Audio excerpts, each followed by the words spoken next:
Hello guys, कैसे हैं आप सब। ग्लोबल पीपल्स एकेडमी में स्वागत है। मैं आनंद कुमार सभी का स्वागत करता हूं। तो आज हम गाइज देखेंगे बाल विकास शिक्षा शास्त्र के प्रैक्टिस सेट 20। इसमें इम्पोर्टेंट क्वेश्चन है ना। MP TET, C TET, UP TET, all competitive exam के लिए, टीचर भर्ती परीक्षा के लिए। तो पहला प्रश्न इसमें से देखते हैं, बाल अवस्था की प्रमुख मनोवैज्ञानिक विशेषता क्या है। बाल अवस्था की प्रमुख मनोवैज्ञानिक विशेषता क्या है। तो किस पर निर्भर करता है। निर्भर सामूहिकता, तार्किक भावना पर, धार्मिकता पर, अनुकरणात्मक प्रवृत्ति का अभाव, है ना। तो विशेषता क्या है इस पर, है ना, ये देखना है। तो सामूहिकता की भावना पर ये विशेष ध्यान देता है ना, विशेष बल देता है सामूहिकता की भावना पर बाल अवस्था की, है ना, मनोवैज्ञानिक प्रवृत्ति। चलिए प्रश्न नंबर 2 देखते हैं। किशोरावस्था में संवेग की तीव्रता किस प्रकार प्रकट होती है ना। किशोरावस्था में संवेग जो होती है की तीव्रता किस प्रकार प्रकट होती है। प्रतिकूल पारिवारिक संबंध, व्यवसाय की समस्या, नई परिस्थिति के साथ समायोजन, उपरोक्त सभी, है ना। तो तीव्रता जो होती है संवेग की किशोरावस्था में सभी पर, है ना, प्रकट होती है सभी प्रकार से, है ना। तो हमारा उत्तर होगा उपरोक्त सभी से। ठीक है। प्रश्न नंबर 3 देखते हैं। 140 से अधिक बुद्धि लब्धि वाले बच्चों को किस श्रेणी में रखेंगे, है ना। मूर्ख की श्रेणी में, मंद बुद्धि, समान बुद्धि, प्रतिभाशाली, है ना। तो किस श्रेणी में रखेंगे 140 से अधिक IQ वाले, है ना, IQ वाले बच्चों को हम प्रतिभाशाली की श्रेणी में रखेंगे, है ना। प्रतिभाशाली यानी इंटेलिजेंट, है ना। चलिए अगला प्रश्न 4 देखते हैं।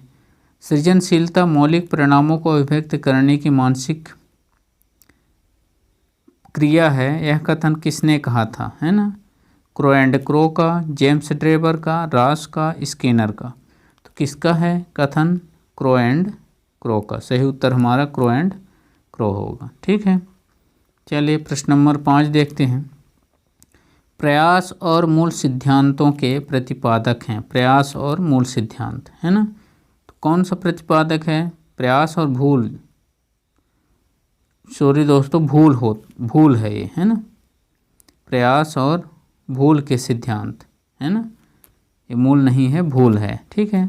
तो प्रयास एवं भूल के थॉर्नडाइक, इसका सही उत्तर क्या होगा हमारा, थॉर्नडाइक ने प्रतिपादक, है ना। थॉर्नडाइक का सिद्धांत है प्रयास और भूल, है ना, इसके प्रतिपादक थे। ठीक है। प्रश्न नंबर 6 देखते हैं। सीखने के पठार के निराकरण के लिए क्या नहीं करना चाहिए, है ना। सीखने के पठार के निराकरण के लिए क्या नहीं करना चाहिए। सीखने वालों को प्रेरित और प्रोत्साहित करना चाहिए, सीखने की अच्छी विधि का प्रयोग करना चाहिए, उसे दंडित करना चाहिए, इन कारणों का अध्ययन करना चाहिए। तो क्या करना नहीं चाहिए यहाँ दिए है, क्या करना, क्या नहीं करना चाहिए, है ना। तो उसे दंडित नहीं करना चाहिए, है ना। सीखने के पठार के निराकरण के लिए उसे दंडित नहीं करना चाहिए। ठीक है। चलिए प्रश्न नंबर 7 देखते हैं। जिस वक्र रेखा में प्रारंभ में सीखने की गति तीव्र होती है और बाद में यह क्रमशः मंद हो जाती है उसे कहते हैं उन्नतोदर वक्र, नतोदर वक्र, मिश्रित वक्र, वक्र रेखा नहीं होती, है ना। तो प्रारंभ में सीखने की गति तीव्र होती है और बाद में यह क्रमशः धीरे धीरे घट जाती है, तो उसको क्या बोलते हैं, उन्नतोदर वक्र। क्या बोलते हैं, उन्नतोदर वक्र, है ना। चलिए प्रश्न नंबर 8 देखते हैं। व्यक्तित्व भिन्नता का अर्थ क्या है। व्यक्तित्व भिन्नता का अर्थ क्या है। दो व्यक्तियों में शारीरिक भिन्नता होना, कोई दो व्यक्ति शारीरिक, मानसिक योग्यता और संवेगात्मक दशा में समान जैसे नहीं होते, AB दोनों, इनमें से कोई नहीं। तो प्रश्न नंबर 8 का उत्तर क्या होगा, कोई दो व्यक्ति शारीरिक और मानसिक और संवेगात्मक दशा में समान और जैसे नहीं होते हैं, है ना। सही उत्तर हमारा B होगा। चलिए प्रश्न नंबर 9 देखते हैं।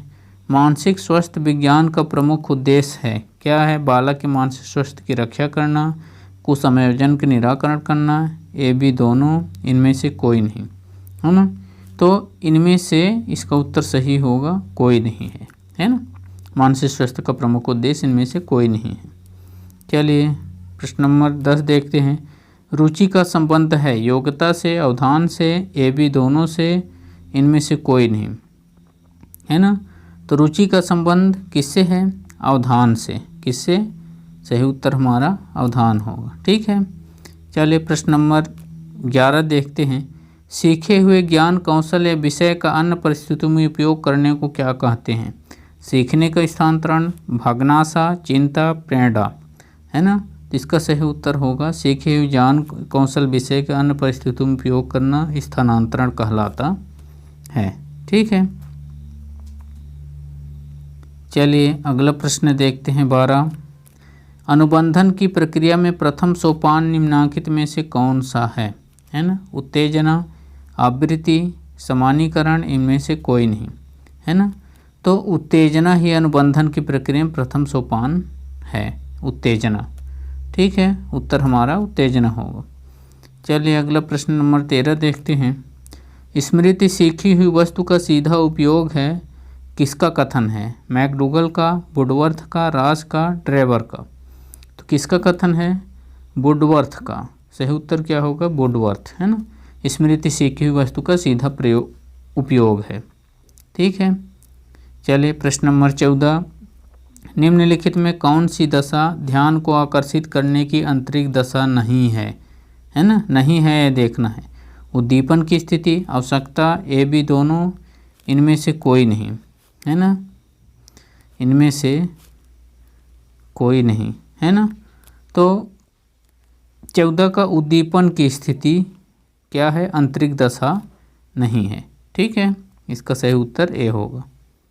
चलिए प्रश्न नंबर 15 देखते हैं। संवेग की उत्पत्ति ...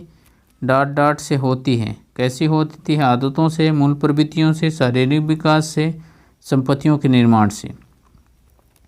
तो संवेग की उत्पत्ति मूल प्रवृत्तियों से होती है। उत्तर हमारा मूल प्रवृत्तियाँ होगा, बी, है ना। चलिए प्रश्न नंबर 16 देखते हैं। अभिप्रेरणा के लिए अक्सर ... शब्द का रिक्त स्थान शब्द का प्रयोग किया जाता है। अभिप्रेरणा के लिए संवेग का, आवश्यकता का, भावना का, प्रत्यक्षीकरण का। किसका प्रयोग किया जाता है? आवश्यकता का। अभिप्रेरणा के लिए अक्सर आवश्यकता शब्द का भी प्रयोग किया जाता है। ठीक है। चलिए अगला प्रश्न देखते हैं। प्रश्न नंबर 17। विद्यार्थियों में प्रत्यय विकास का निर्माण के लिए शिक्षक को चाहिए क्या चाहिए? कि शिक्षण विधि सरल से जटिल की ओर होना चाहिए, को विद्यार्थी को व्यापक अनुभव का अवसर प्रदान करना चाहिए, को विद्यार्थियों को निर्मित प्रत्ययों के अंतर का अवसर देना चाहिए, उपरोक्त सभी, है ना। तो विद्यार्थियों में प्रत्यय विकास के निर्माण के लिए शिक्षक को ये सभी काम करना चाहिए। तो हमारा सही उत्तर उपरोक्त सभी होगा, है ना। सरल से जटिल की ओर होना चाहिए शिक्षण विधि, व्यापक अनुभव का अवसर प्रदान करना चाहिए और निर्मित प्रत्ययों के अंतर का अवसर देना चाहिए। ठीक है। प्रश्न नंबर 18 देखते हैं। चिंतन मानसिक क्रिया का ज्ञानात्मक पहलू है। चिंतन की यह परिभाषा किसने दी थी? बारेन ने, रास ने, वैलेंटाइन ने, स्किनर ने। किसने दिया था?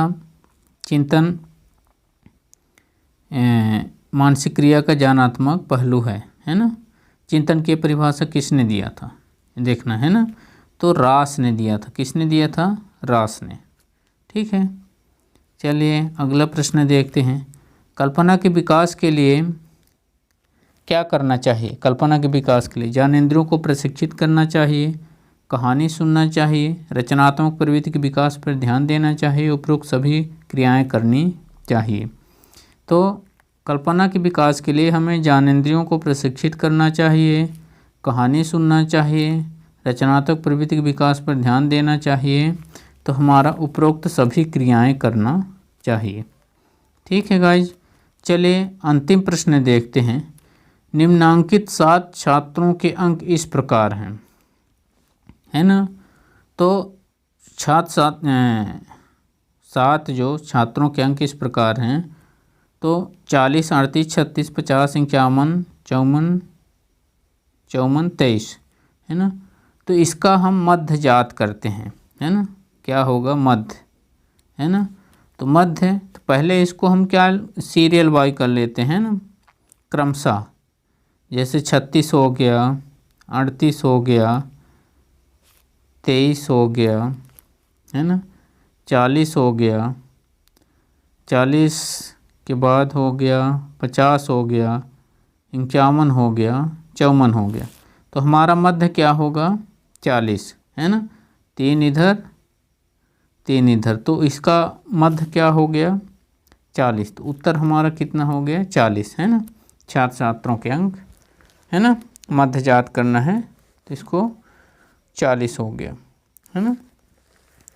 वीडियो कैसा लगा दोस्तों, इस वीडियो को देखने के लिए धन्यवाद। नेक्स्ट वीडियो में फिर मिलेंगे।